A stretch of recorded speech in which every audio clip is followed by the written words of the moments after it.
po ay nandun pa rin po. This will be our final stretch. This month, okay, the month of July would be our final stretch po para po sa ating message series na pinamagatan po natin I Believe. At ngayon po umagang ito, isa sa pinakamaganda po siguro na maiintindihan natin, pwede nating paniwalaan, pwede nating panampalatayaan sa Panginoon ay wala pong iba kung hindi po yung kanyang kakayanan para mag-transform ng isang nilalang. Kaya po ngayon, pag-uusapan po natin ang aking po ibabahaging salita po ng Diyos ay pinamagatan po natin, I believe God can transform us. I believe God can transform us. Pwede ba natin sabihin po yan? I believe God can transform me. Gawin natin personal. Okay? Ulitin po natin. From the top of our voice, sabihin natin, I believe God can transform me. Alright? Ngayon po umagang ito, meron pong isang famous na kataga, famous po na nanggaling po sa isang Greek philosopher na ang pangalan po ay Heraclitus. Sabi po ni Heraclitus, the only thing constant in this world is change. Ang pinaka-constant daw po sa mundong ito ay walang iba kung hindi pagbabago. Wala po sa mundong ito na hindi po nagbabago. At katulad po ng mga campers natin kanina, ang hiling po nila ay magkaroon po ng pagbabago. Totoo po yun. The battle doesn't start doon sa camp. And the battle doesn't stop doon sa camp. Nagsisimula pa lang po yun. At at the same time, ang battle po natin, hindi lamang po yung mga campers po natin. Kahit po tayong mga anak ng Diyos na hindi nag-camp, meron po tayong kani-kaniyang battle at kailangan po natin ng pagbabago. Alright? Sino po ba dito ang ayaw ng bago? Lahat po tayo magdanais ng bago. Whether yan ay damit, whether yan ay bagay na material, whether yan ay kahit anong bagay, gusto natin lagi ng bago. Sa buhay din po natin, gusto rin po natin nagkakaroon ng pagbabagong buhay natin. Kung tayo po ay mayroong pinagdadaanan o tayo po ay sabihin po natin walang karangyaan o sabihin natin hindi marangyaan ang aming pamumuhay, gusto po natin magkaroon ng pagbabago. Di ba? Dapat, meron ba itong imayaman ako dito gusto niya magkaroon ng pagbabago buhay niya? Ang panalangin ko gusto ko maghirap. Meron ba gano'n? Kahit po mayaman, ang gusto pa nila, yumaman pa rin. Diba? Yung mga may kulang, okay? May kakulangan para nalapi o sa mga ari-arian, nananalangin pa rin po ng pagbabago. Pero di po sa buhay ng isang tao. Wala pong isang tao na ayaw mo ng buhay mo ay mananatili na lamang na ganyan. Ang gusto mo, ang buhay mo ay nag-i-improve, bumubuti, gumaganda at nagkakaroon ng pagbabago. Kaya po meron po tayong isang, ako pwede ibahagi sa inyo, na meron po isang famous na term. Ang tawag po din ay personal transformation or personal change. Ano pong ibig sabihin nito? Bago ko dumiretso sa ating pag-aaral. Ang personal change po, this is a major shift in a way, okay? An individual's life is lived, okay? Ang personal change po, nagkakaroon ng pagbabago sa buhay ng isang tao kung paano yung buhay niya ay isinasabuhay, okay? O nagkakaroon ng magandang pagbabago o pagbabago ng lifestyle po natin. Nakakita na po ba kayo ng ganito? Sigurado lahat ng tayo kakilala mga tao. May kaibigan, may kakilala, may kapitbahay, may kaskwela, may katrabaho. At tamang din nila po itong katagalan ito, yung sasabihin mo, wow, anong nangyari sa kanya? Ano ang nagbago sa kanya? Bakit parang hindi na siya tulad nung dati? Nasabi niyo po ba yun? Marami po nakita mga tao ganyan. Nung nakita ko, sabi ko, wow, grabe, dati hindi ka ganyan. Anong nangyari sa'yo? Bakit nagkaganyan ka? I would remember, nung tayo po ay yung mga dumagoy na dito, nagtatrabaho na, yung mga nagkakaroon tayo ng mga reunion, di ba, pagkado summer, uso ang mga reunion sa klase. Okay? Pagpunta mo sa reunion mo, nagugulat ka, nasabihin sa'yo, anong nangyari sa'yo? Bakit nagkaganyan ka? Dalawang aspeto yun. It's either, anong nangyari sa'yo? Bakit nagkaganyan ka? Nagkaroon ng pangit na pagbabago. Di ba? Ano ba yan? Anong nangyari sa'yo? Ba't nagkaganyan ka? Ganun tono nun. Pero kapag ka isang tao na mangha, dahil nagkaroon ka ng major shift o pagbabago sa buhay, masabi na, wow! Ano nangyari sa'yo? Diba? Dati ganito ka. Dati palamura ka. Ngayon palamahal ka na. Diba? Nagkaroon ng pagbabago Ngayon, hindi na mainit ang ulo mo. Di ba? Dati, di ba?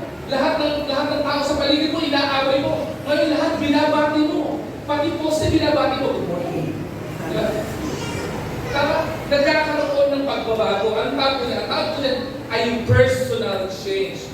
A person who undergo a personal transformation had an unrecognized life from their previous life or lifestyle. Nagkaroon ng pagbabago sa buhay. Ang tanong po uli sa atin, sino po dito ang ayaw ng pagbabago? Lalo tigil kapag nga po ang pagbabago ay para sa ikabubuti at ikagaganda ng buhay mo. Sino pong aayaw doon? Sigurado po ako, wala pong sino man sa atin ngayong umagang ito na aayaw po sa pagbabago. Pero makinig po kayo sa sasabihin ko. If we want a personal transformation, listen to this carefully. If we want a personal transformation or the best transformation or best personal transformation, we need a spiritual transformation. Ulitin ko po, kung gusto po natin ng personal na pagbabago ng buhay, pagbabago ng lifestyle, ang kailangan po natin makamtang una ay wala pong iba kung hindi yung spiritual transformation. The question here is this: where can I find the big transformation in my life? Saan ko ba matatagpuan? Okay? Yung magbibigay sa akin ng personal na transformation sa buhay ko o spiritual transformation in my life. O let me revise the question. Hindi siguro saan. Maaaring ang tamang tanong ay ito. Kanino po ba matatagpuan ang magandang pagbabago o magbibigay ng magandang pagbabago sa buhay ko? Sabi ko nga po kanina, wala po sino man sa atin dito ang makakapagsabi na ayaw niyong magkaroon ng pagbabago ang buhay niyo. Meron po ba dito elementary student? Pakita sa amin elementary student dito. Taas na po kamay. Wala po. High school. Sino po high school dito? High school. Yan. Junior high school. Taas ang kamay. Yan. Senior high school. Pero ba? Meron po ba dito na kayo ay senior o junior high school, gusto nyo habang buhay na kayo junior high school? Meron ba? May mga iba talaga gusto mabalik-balik. Diba? Yung mga tipong lumalagapak sa masakit, babalik at babalik ka rin. Sabi niya, bakit ka bumabalik? Paborito ko po kasi yung teacher ko. Or, paborito ako ng teacher ko. Alaga, paborito po niya akong ibagsak. Kaya po pabalik-balik po ako. Wala pong sino man ang ayaw, manatili ka lang doon sa kinalalagay ng buhay mo. Gusto ko magkaroon ng pagbabago ang buhay mo. At sabi dito, if we want a personal transformation, we need a spiritual transformation. Sabi natin kanina, saan matatagpuan ang personal or spiritual transformation? We revise that question kung kanino natin matatagpuan yung personal transformation ng buhay po natin. And with that, meron po tayong dalawang passage na pag-aaralan at pag-uusapan ngayon po umagang ito. So if you have your Bibles with you, I would like you to open your Bibles with me in the book of Romans chapter 12 verse 2. Okay, tumayo po tayo lahat bilang pagpiliin galang po sa pagbasa ng salita po ng Diyos. Ang sabi po dito, just follow me with your eyes, babasahin ko po sa inyo.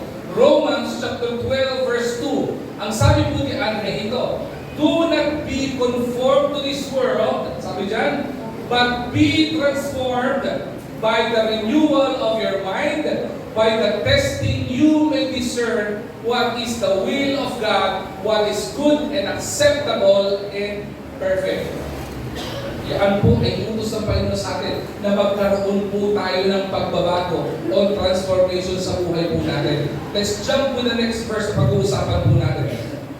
2 Peter chapter 1 verse 2 to 4. Allow me to read it to you again. Ang sabi po diyan, grace and peace be multiplied to you in the knowledge of God and of Jesus our Lord, as His divine power has given us all things that pertain to life and godliness through the knowledge of Him who called us by the glory and virtue by which have been given to us exceedingly great and precious promises, that through this you may be partakers of the divine nature, having escaped the corruption, sabi dito, that is in the world true last. May the Lord be blessed upon the reading of His Word. Sumadali po tayo manalangin, hingin natin ng gabay ng Panginoon sa pag-aaral ng Kanyang salita. Panginoon, aming dakilang Diyos, marami pong salamat dahil po, Panginoon, binigyan niyo kami ng magandang aral na aming pag-uusapan, tatalakayin at pag-aaralan ngayon po umagang ito. Dalangin ko po, Panginoon, na mangusap po, Panginoon, kayo. Tanggalin po, Panginoon, ang anumang distraction sa pag-aaral ng iyong salita. At ang dalangin ko po ay malaya at mainit na kumilo sa iyong banal Espiritu sa kalagitnaan ng pag-aaral ng salita ngayong pong paglito. Tatuloy po ko sa inyong likuran, kayo po maitaas sa pagkahayag ng iyong salita sa pangalan ni Jesus. Amen at Amen. Alright, tayo na po tayo mag-siyo po.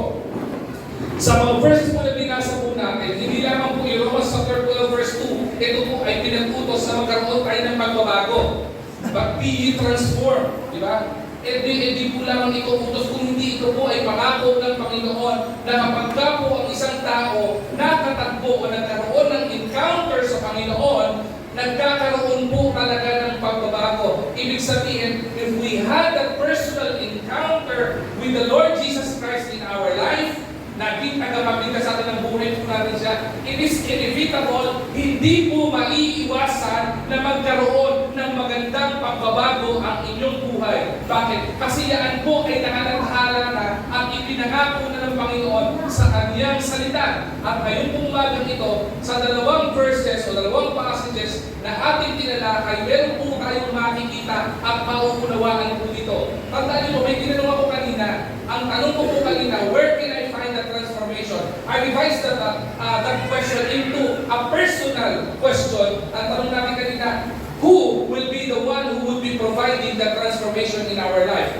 At hindi ko na po paiikot-ikutin. Yan ay matatagpuan po sa Panginoon po lamang. Ulitin ko po, sabi ko kanina, if we will have that spiritual encounter with Jesus Christ, it is inevitable, hindi maiiwasan na tayo po ay magkaroon ng pagbabago. Yan po ay kapansin-pansin. Makikita po natin, kanina lamang po, marami po tayo mga campers na nag-testify dito ng pagpapala ay pinakita ng Panginoon sa kanila. Makikita niyo po, dahil babad po sila all throughout the week, from Tuesday to Friday, sila po ay nag-aaral ng salita ng Diyos. Sila ay nakakilala sa Panginoon. Sila ay gumawa ng desisyon. Iba sa kanila, kapag-press pa nga po eh. Iba sa kanila, isinubo pa ang Panginoon into full-time ministry. But because of the knowledge of God that was imparted to them, yung kaalaman ng Panginoon sa buhay nila, makikita mo po sa kanila na nagkaroon sa kanila ng inisyal na magbabago. Hindi po ba? Nakakatuwa po eh. Kahit po sa pananamit, nagkakaroon ng pagbabago eh. Pati po sa pananalita, nagkakaroon ng pagbabago eh. Pati po sa pakikitungo, nagkaroon ng pagbabago. Maniwala po kayo sa hindi. Kami po ni Ate Joyce, araw-araw po kami na ando. Isa po sa pinakamabait na mga campers doon, mga taga-IBC Manila. Kasi po nagbabayong sa atin na sila, nasa aircon pa. Hindi, joke lang. Oo. Pero sila po, takot maglinisan CR. Pero hindi lamang sila takot paglinis ang CR. Gusto po nilang makarinig ang salita ng Diyos. Amen? Mga campers? Kaya wala pa yung Bible study teacher, hinaharap ng lane. Saan yung Bible study teacher namin? Sila pali. Kaya yung Bible study teacher naglilinis ng CR. Ganun ba yan? Baligtad na. Pero dahil po na-encounter nila ang Panginoon, makikita niyo po, hindi po sila makakapag-testimony kung wala po silang i-testify. Hindi po sila makapagsabi ng pagpapala kung hindi po sila nakarasin ng pagpapala. At hindi rin po natin makikitaan sila ng pagbabago kung hindi po nila nakilala ang Panginoon sa buhay po nila. Pero ang pagbabago po ito, hindi po ito overnight. Wala pong sino man na nakaka-encounter sa Panginoon. Kinabukasan na bago nakakita ng lifestyle niya. It is a process. Kaya kung pag-uusapan po natin, ito ilang bagay. Ang sagot po sa tanong natin kanina, who can provide the big transformation in our life? Ang sagot po din, Panginoon. Sabi sa 2 Peter chapter 1 verse 2 to 4. God has the affinity. Ano ba ibig sabihin ng affinity? Siya po yung may simpatsya. Kaya po ang Panginoon, He was known to be merciful and gracious. The God of mercy and the God of grace ay wala pong iba kundi ang Diyos. Kaya po, siya yung may affinity. Siya yung may sympathy pagdating po sa magbibigay ng pagbabago sa tao. Ayaw niya na ang kanyang mga anak ay hindi nagbabago ang buhay. Ayaw na yung kanyang Katulad din po nating mga magulang. Wala pong sino mang magulang po dito na gusto niyo ang anak niyo mapahaba. Tama po ba? Ang gusto niyo anak niyo mapabuti, kaya kami nag-aaral niyo eh. Kaya kami binibigyan niyo ng allowance eh. Kaya kayo pinapasok niyo sa eskwelahan eh. Di ba? Kaya kayo pinapanalangin ng mga Kristiyanong magulang eh. Dahil meron po tayong simpatya sa anak natin, ayaw natin silang mapahamak. Ganon din po ang Panginoon. Meron siyang affinity, meron siyang sympathy, meron siyang mercy sa bawat isa po sa atin. Kaya po pinoprovidean po tayo ng Panginoon transformation kapag nakakilala po tayo at na-encounter po natin ang Panginoon. God doesn't only show affinity, ang Panginoon din po has the ability. Okay? Siya po ang may kaisa-isang abilidad na kayang baguhin ang buhay natin sa pagbabago na maganda. Hindi lamang po siya may affinity, hindi lang po siya may ability, siya rin po ang katangi-tangi po na may authority para bigyan po tayo ng pagbabago. Kaya po sabi ng 2 Peter chapter 1 verse 2 to 4, grace and peace be multiplied to you in the knowledge of God. Di ba? At ang pinaka-gusto ko sa passage ito, alam niyo kung ano? Yung pinakahuling bahagi in verse 4. Na pagka po nakakita po na, makita po natin dito yung authority and ability and affinity ng Panginoon to change our lives. Not for the worse, but for the better. Anong sabi dito? Malinaw na malinaw po dyan. Ang sabi dito ay, having escaped the corruption that is in the world through lust. Hindi ba? Makakawala ka. Makakatakas ka doon sa anumang ino-offer na kamunduhan ng mundong ito. Makakawala ka doon sa kasalanan na ino-offer ng mundong ito. Bakit? Because we will become partakers of the divine nature of God. Ang tawag po diyan ay transformation. Ano yung may partakers? Magiging kabahagi ka. Magiging parte ka. Magiging kasama ka doon sa magandang buhay na ibinigay ng Panginoon at ipinangako ng Panginoon sa bawat isang anak niya. Alright? So ngayon po umaga po ito, ilang bagay po ang gusto ko pong ibahagi po sa inyo sa pag-uusap na paniniwala po natin na tayo po ay kayang i-transform ng Panginoon. Una, pag-usapan po natin ang power of transformation. Pangalawa, pag-usapan po natin the purpose of transformation. At ang pinakamaganda sa proseso ito is the process of transformation. At ang nag-uuma po na ganda, ano yung pangako o the promise of transformation. Alright? So hindi ko na matatagal, dire-diretso na po natin ito. Una, the power of transformation. Pagka po ba nagkaroon ng pagbabago, yung binigay po ba ng Panginoon ng pagbabago po sa atin, ay may kaakibat na kapangyarihan? Yes. Ano po ang sabi ng Philippians chapter 4, verse 13? I can do all things through Christ who strengthens me. Diba? Ito po ay pangako at kapangyarihan ng transformation. Kapag ka po tayo nakatagpo, naka-encounter ng Panginoon, naging personal na tagapagligtas po natin ng ating Panginoon sa buhay po natin, may kapangyarihan pong kaakibat po yan. At ang kapangyarihan kaakibat po yan would be found in Philippians chapter 4 verse 13. I can do all things through Christ, hindi dahil sa sarili kong kakayanan. Through Christ who strengthens me. Sa Panginoon pa rin po nakatuon. So ano po ibig sabihin po nito? The power of transformation is sabihin po natin, the strength through the Spirit.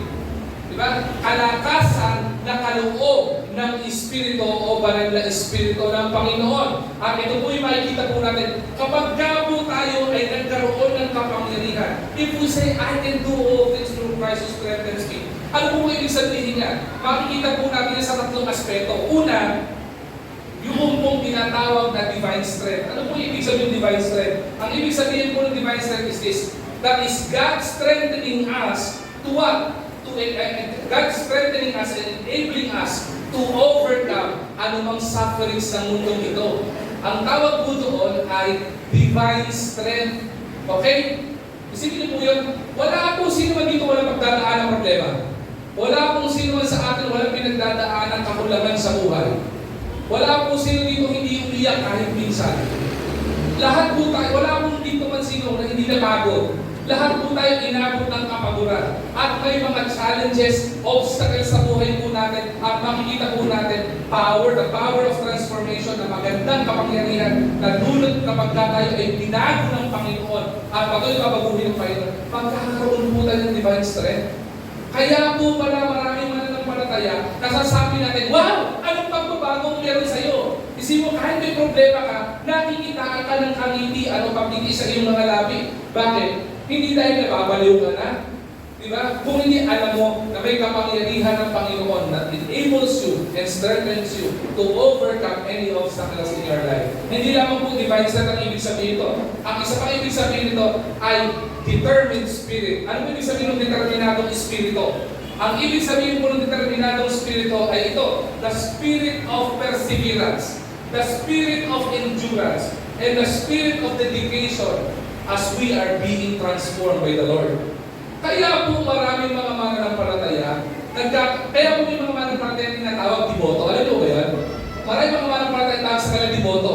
Pag sinabing diboto, ang mga tao yan, ito yung mga aktibo sa church, aktibo sa gawain, talagang nagpa-participate sa anumang aspeto ng gawain sa buhay po nila. At determinado sila. Walang isang taong determinado, walang kahit anuman na makakapagpapigil dyan.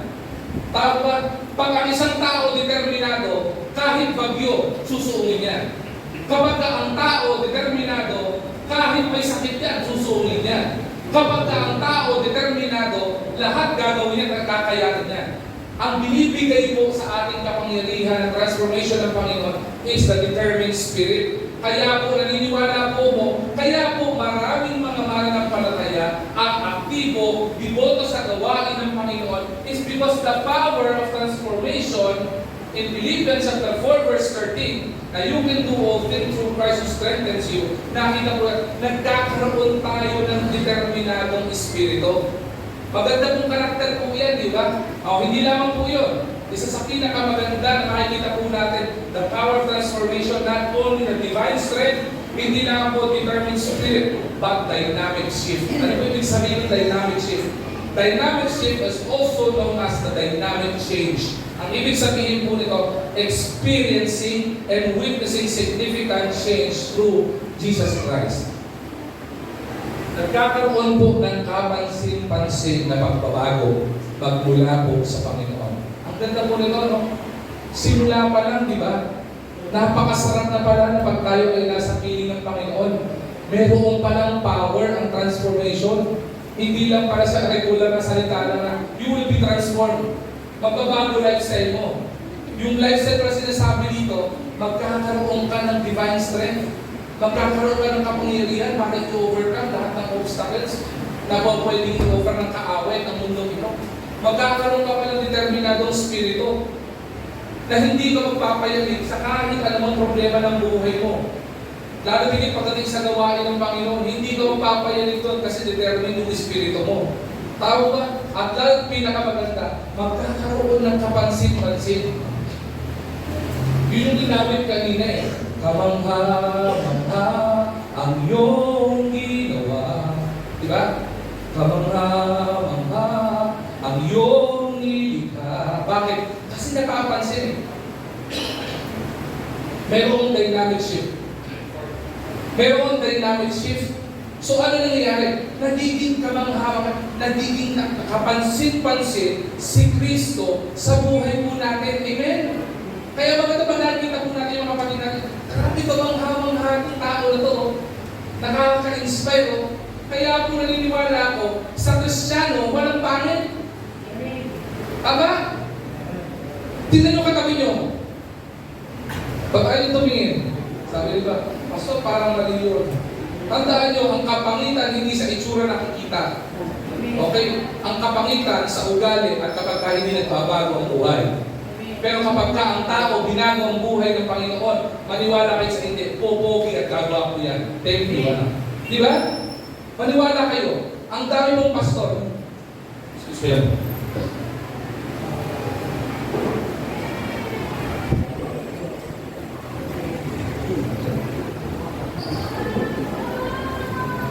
Ang dami mong pastor. Hindi po ganun kagapuhan. Hindi po ka namimintas. Hindi po ganun kagapuhan. Kasi po ako Hindi ako gwapo, hindi ako pangit, sakto lang. Okay ba yan? Jello, tama ba yun, Jello?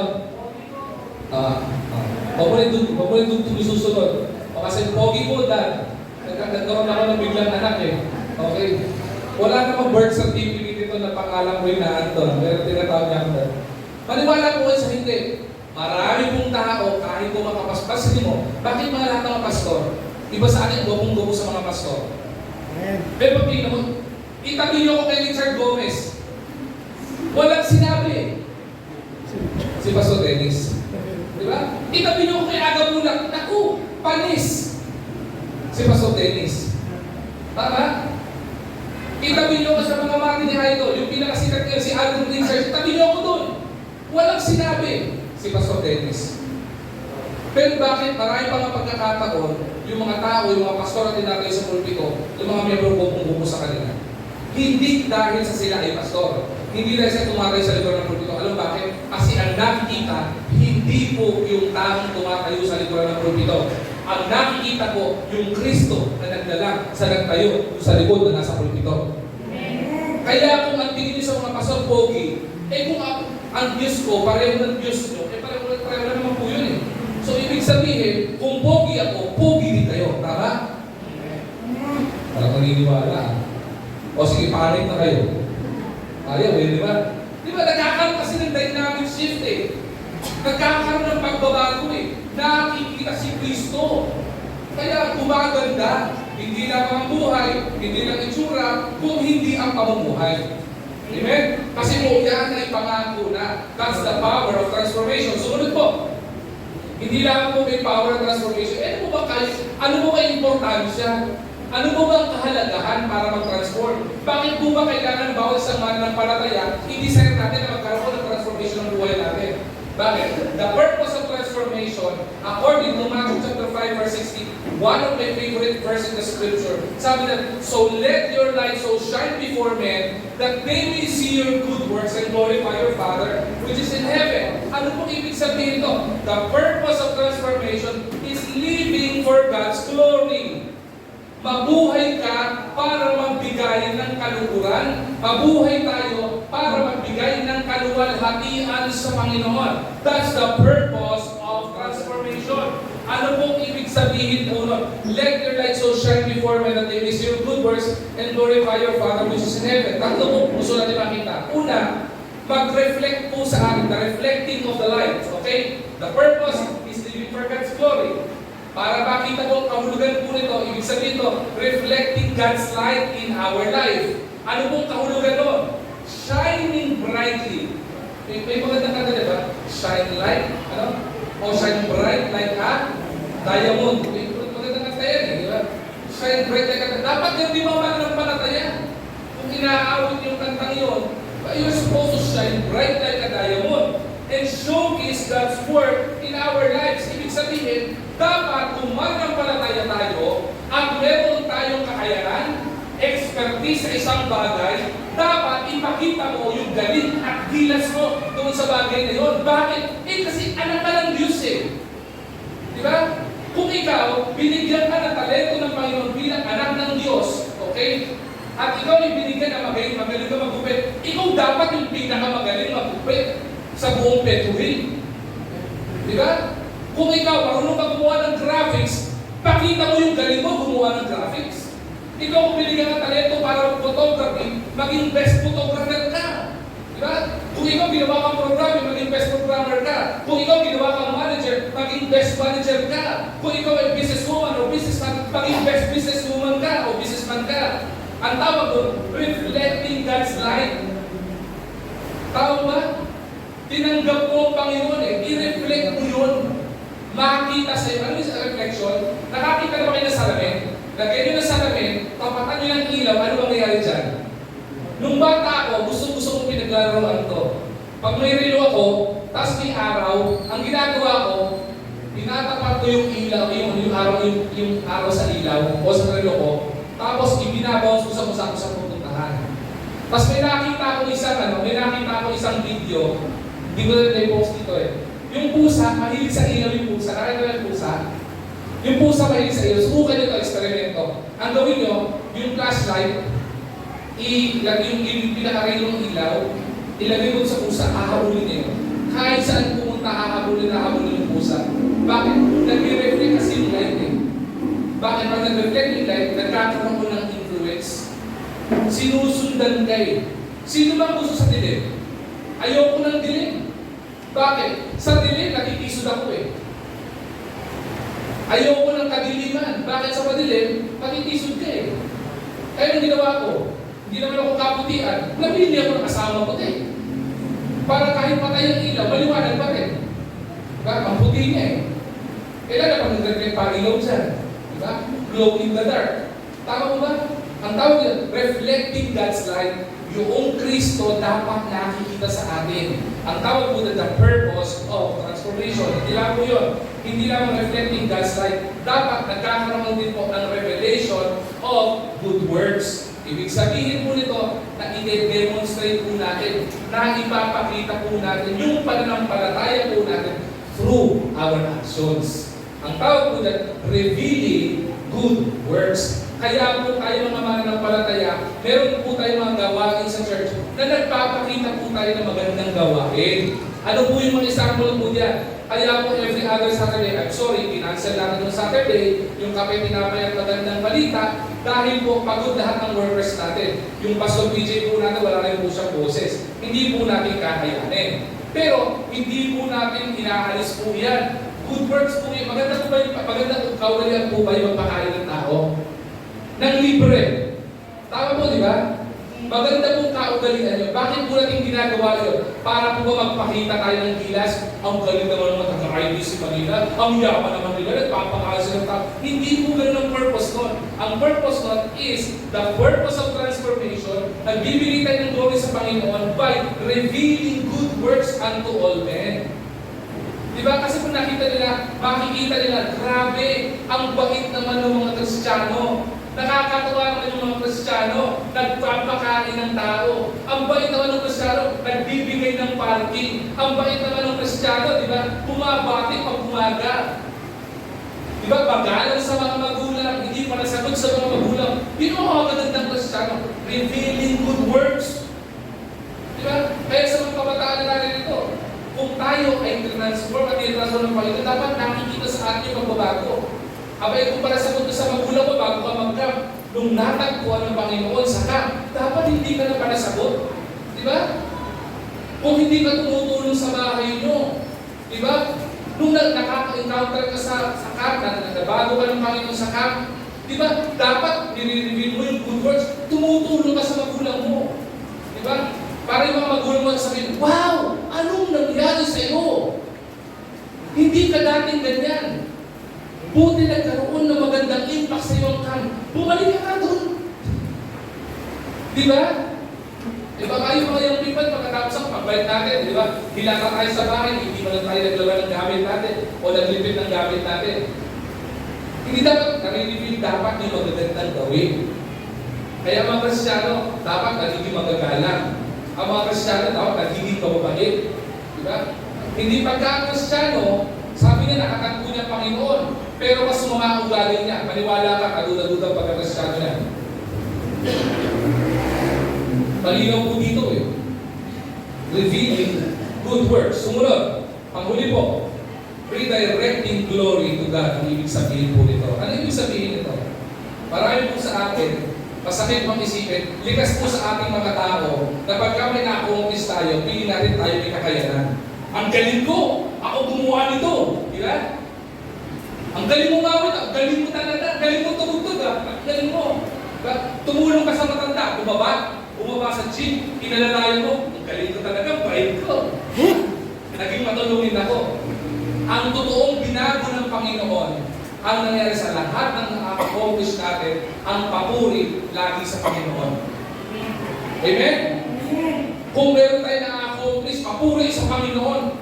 Kung may nakita kagalitan sa iyo, pumasa ka sa exam, nagkaroon ka ng flat F sa exam. Parang bakit tatang-grade yun, no?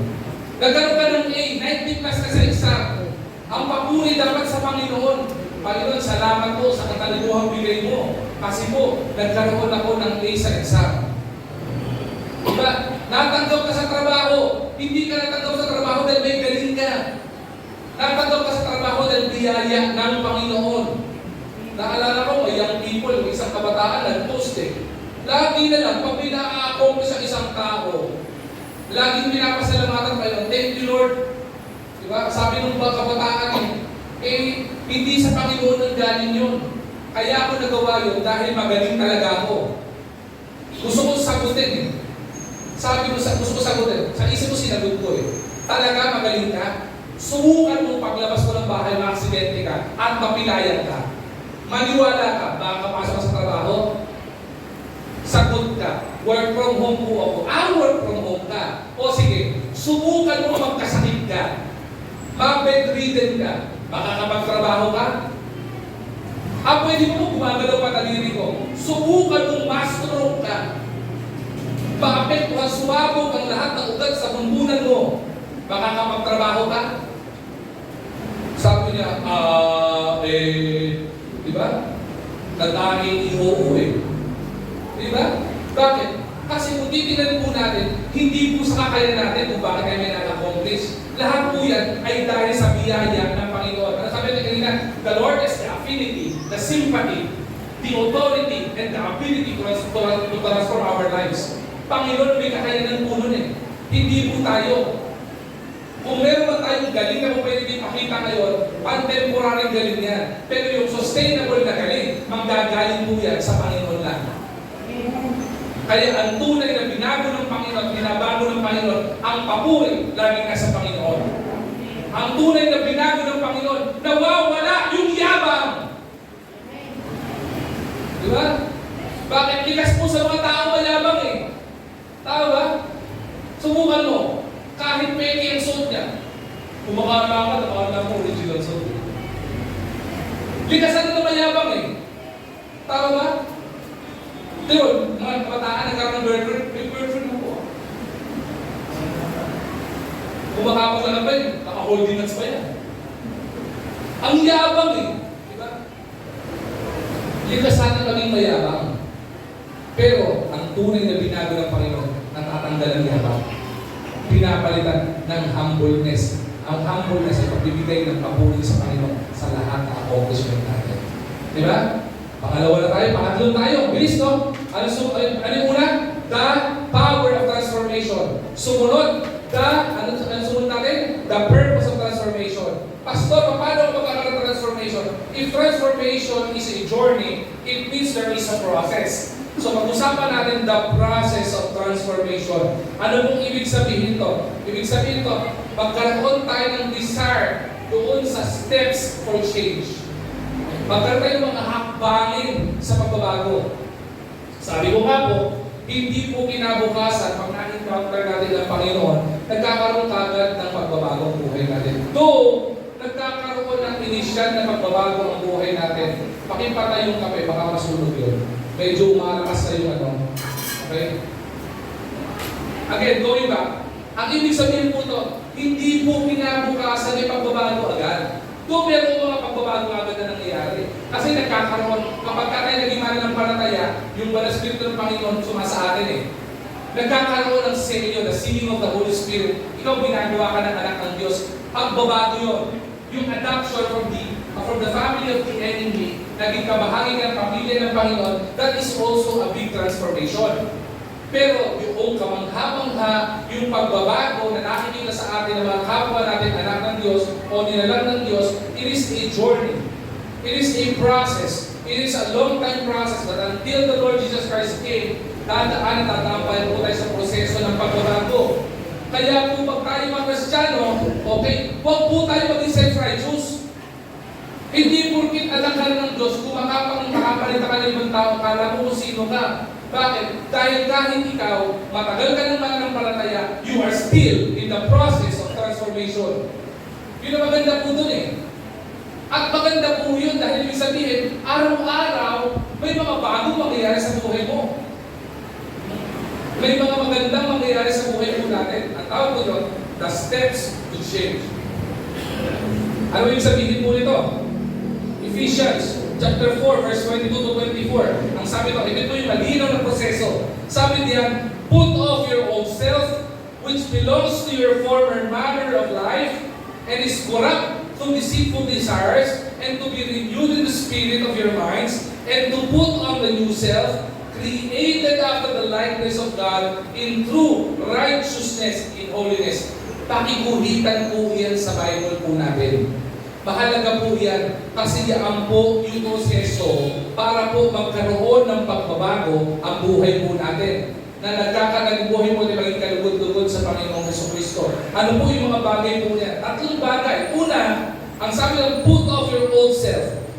Put off the old. Malinaw po utos po yan. Ano ibig sabihin? I-disregard na po natin yung mga natagi po natin. Diba? Yung mga kasamang ginagawian natin at masasamang practices po natin, talikuran na po natin. Yun po yung konteksto na sinabi sa Bible, forgetting those things which are behind. Diba?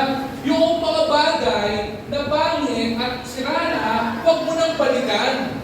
Sino po dito ang meron kayong lumang damit? Meron ba? Na tinapon nyo na? Meron ba? Pakilas ang kamay. Meron po ba kayong lumang damit na tinapon nyo na? Tapos yung tinapon nyo, pinalikan nyo, sabi nyo, sayang! Magagamit ko ba? Yung sando, yung panloob na sando o t-shirt, ang common na butas niyan, ilan? 4. Tama? Yung sa dito, yung sa kamay, at saka sa leg. 4 na butas. Yung t-shirt mo, 10 na yung butas. Hindi mo pa tinatapon. O kung hindi man patapon na, hindi ba? Hindi mo pa rin tinatapon. Tama? Sino dito? Yung mga kalalakihan na yung mga underwear nyo. Diba? Yung garter. Diba? Naalala ko nung camp, gusto ko i-share to. Sinamahan ko yung mga campers natin. Ay, yung mga boys natin, kasi gusto ko samahan eh. Naka-aircon sila. O, pwesto na kayo. Dito si Pastor PJ, dito si Doy, dito si Ganyan. Pwesto sila. Maya-maya, may naglabas ng underwear, kulay violet. Sinampay niyang ganun. Sabi ko, Happy Fiesta. Lahat ng mga people sabi nila, Happy Fiesta. Sabi niya. Tapos pinagtanong, Pastor, bakit po Happy Fiesta? May banderitas na nakasabit na, kapapasok pa lang natin. Sumagot yun yung people. Ano ba yung people niya?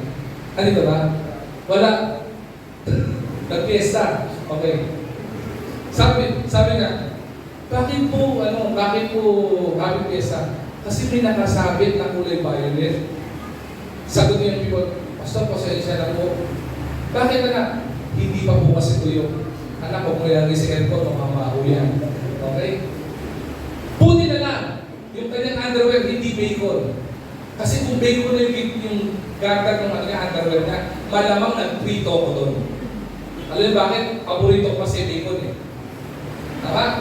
Ang isasabi ko lamang po dito, yung put of our old self, yung mga bagay na kasalanan tinalikuran natin, huwag na natin balikan. Bakit po maraming mga mananampalataya, pangit na yung buhay mo noon?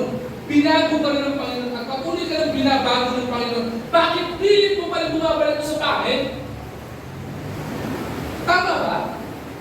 Kung bibigyan mo ako ng isang brief na bacon ng garter at brief na bench ang o Calvin Klein na bagong-bago, nakaplastic pa, anong pipiliin ko? Yung bago o yung bacon? Pastor, yung bacon, paborito mo yung bacon, di ba? Hindi! Yung bago, siyempre. Biblical yun eh. Put of our old self. Gusto mo ng pagbabago? Talikuran mo na yung mga pangit. Kaya nga po, Pastor, katalikuran ko sa katabi ko, yung pangit. Hindi ganon. Ang sinasabi ko, yung pangit na gawin, yung pangit na ugali, yung kasalanan, kinakalimutan mo na. Kasi yun ang pangit sa harapan ng Panginoon. Sa Panginoon, ang gumagawa ng kasalanan, pangit. Ang namumuhay sa kasalanan, pangit. So gusto mo ng pangit? Doon ako sa standard ng Panginoon na maganda. Yung may takot sa Kanya at may paggalang sa Kanya. Diba? Putting of our own. Sumunod. Proseso ng transformation. Ang sabi dito, which belongs to the former manner of life and is corrupt. Diba? Nakakasira. Kung sinabi corrupt, nakakasira. Through deceitful desires and to be renewed in the spirit of your mind. So sabi ito, magkaroon tayo, i-practice natin the practicing of renewal. Diba? Sino po dito nagmamaneho? Motor, tricycle, kotse. Pakitas po kapag. Every 10 years na, di ba? Every 10 years na. Lisensya ka na? Very good. Ngayon, every 10 years ang lisensya. After 10 years, meron kong kailangan kang gawin. Ang dapat mong gawin, i-renew mo yung lisensya mo. Dahil pag nagmaneho ka, na expire ang lisensya mo, ibig sabihin, ang kaso mo ay driving without license. May kailangan renewal, binabago, pinapalitan yung card, pinapalitan kung ina-active yung details mo doon. Ang tawag doon, renewal. Ganun din po sa atin. Ang salvation, hindi po nire-renew. Pero yung buhay po natin, dapat patuloy at patuloy po nagbabago. Hindi mo pa pwedeng sabihin, Pastor, okay na ako. Totally unchanged by the Lord. Dahil ang sabi ng Bible, wala naman talagang total change eh. Kaya nga may transformation eh. Yes, magkakaroon ng total change in your citizenship. Hindi ka na hellbound, heaven-bound ka na. Hindi ka na kapamilya ng kaaway. Kapamilya ka na ng Panginoon, anak ka na ng Diyos eh. May adoption eh. Pero yung pamumuhay, nagkakaroon ng renewal. Ibig sabihin, pinapractice natin na every day we desire to be new. Every day of our lives, every hour, every second, every millisecond of our life, we desire na magkaroon ng magandang pagbabago sa buhay natin. Ang tawag dyan, practicing renewal. Right? Bakit? Pag pinapractice mo yung renewal, ano nangyari? Nagiging aware ka sa lahat ng action mo. Oops! Papapamura ko. Oops! May hindi pala sagot ako. Oops! Iinit ang ulo ko. Oops! Ito na gawin kong mali. Practicing renewal. Nagkakaroon ka ng conscious effort na magkaroon ng pagbabago. Hindi lamang yun. Putting on the new. Yung pinakamaganda. Ano yung sabihin dito? And put on the new self created after the likeness of God in true righteousness and holiness. Ang ibig sabihin putting on the new is adopting the new self that reflects God's likeness in yourself. Ibig sabihin, nagiging Christ-like ka. Tandaan po natin, when Jesus Christ came to earth, He doesn't came to earth to save us alone. Hindi siya pang-purpose na hindi lang para matay sa kusang kalbaryo para tubusin tayo sa ating mga kasalanan. Hindi lang po yun. Ang purpose niya ay ipakita kung paano ka mamumuhay nang may kaliguran sa Diyos Ama. Bakit? Nabago din si Yesu Cristo, nauuhaw din, nagutom din, nangailangan din, kaya nga nagtrabaho, nagkarpintero si Jesus Christ eh. Noong nasa lupa siya eh. Pero, nung tinim siya ng kaaway sa wilderness, hindi ba, sabi mo, ikaw ay anak ng Diyos? O ikaw ay tunay na anak ng Diyos, Ama, ang gawin mo, pukpukin mo yung bato, nauuhaw ka na eh. O nagugutom ka na, bakit hindi mo gawin yung bato para maging pinapay? Anong sagot ng Panginoon? Di ba ang sagot ng Panginoon, men shall not live by bread alone, but by the word that comes out of the mouth of God. Anong ginawa niya? Nirebuke niya. Ipinakita niya kung paano dapat namumuhay ang isang binago at anak ng Diyos. Siya ay anak ng Diyos. And listen to this carefully, anak ka na rin ng Diyos nung kinilala mong Panginoon sa buhay mo bilang sariling tagapagligtas. Put on the new self. Maging Christ-like ka. Makitahan ka ng karakter na nakikita at nare-reflect sa iyo si Kristo. At ang panghuli na pag-uusapan po natin, hindi lamang po may power, hindi lamang po may purpose, hindi lamang po may process and transformation. Ang pinakamaganda na iniintay ng bawat lahat ay walang iba kundi ang blessing o yung promise pagdating po sa transformation na kaloob ng Panginoon. Ano po yun? It will be found in 2 Corinthians chapter 5 verse 17. Anong sabi dyan? Therefore, if anyone is in Christ, he is a new creation. Behold, that's passed away. Behold, the new has come. Ganda po nito. Ano mo ibig sabihin nito? The assurance of newness. Di ba? Mayroong kasiguruhan na pagdating sa Panginoon, magkakaroon ng pagbabago ang buhay mo. Mawawala na yung luma. papalitan ng bago. Papalitan hindi lang ng bago, kundi papalitan ng Panginoon ng mas maganda. Kaya kung ang tingin mo, ang buhay mo ngayon maganda na, tandaan mo sa piling ng Panginoon, kaya pa niyang pagandahin yan. Kung ang buhay mo ngayon ay pangit, sa piling ng Panginoon, yung pangit kaya niyang pagandahin. Kaya sabi ko, if anyone is in Christ, there is a requirement eh. If anyone is in Christ, yung magkaroon ng encounter, manampalataya sa Panginoon, magkakaroon ng assurance o the promise of transformation is the assurance of newness. Pagbabago. Hindi lang po assurance of newness. Ang pangalawa, the abandonment of the old. Alam mo sabihin ng abandonment of the old? Leaving behind old habits and ways. Kapag ka ikaw ay mananampalataya, nawawala na yung panlasa mo doon sa mga bagay na ginagawa mo kasalanan noon. Kung noon hindi ka pa mananampalataya, hindi ka pa Kristiyano, tuwan-tuwa ka na makipag-inuman, gumawa ng bisyo, tumambay sa kung saan sa lugar na hindi nagbibigay ng kaluguran sa Panginoon. Ngayon mananampalataya ka, nawawala yun. Nagkakaroon ng pagbabago yun. I would remember, let me just share with you a quick testimony of my life. Noong pong kabataan ko po, di ba? Nalaman ko ng mga magulang ko to, date na, ay di pastor na ako. Natuto po akong manigarilyo pagdating ko po ng high school, late high school, going to college. Pagdating ko ng college, halos chain smoker ako. Kaya kong umubos ng isang pakete ng sigarilyo ng isang araw. At yung sigarilyo tinitira ko, yung pula. Hindi ako tumitira ng mga light. Diba? Ang tinitira ko yung pula. Kasi matabang eh. Kaya ko umubos nun. I would remember, pagka-birthday ko, my birthday would be January 14, yung mga kabarkada ko, may ka-birthday ako nung dati sa college ako, tuwan-tuwa sila pag-birthday namin. Bakit? Kasi pag-birthday namin, fiesta, hindi nagpapainom.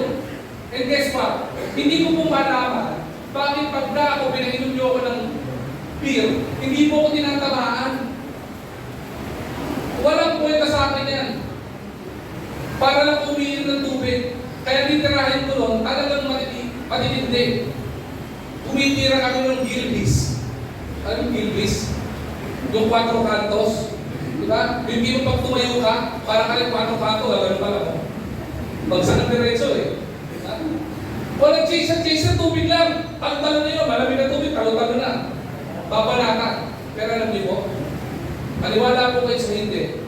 Nung na-encounter mo ng tunay at lubusan ng Panginoon, in the process of transformation, hindi po kagad magbabago eh. Nagkakaroon pa naman ng design para uminom eh. Pero ano yung binago ng Panginoon? Tinanggal po ng Panginoon yung panlasa. Hindi ko maintindihan. Kung dati masarap ako iniinom ko siya, pero pag hindi ako siya, nasusuka agad ako.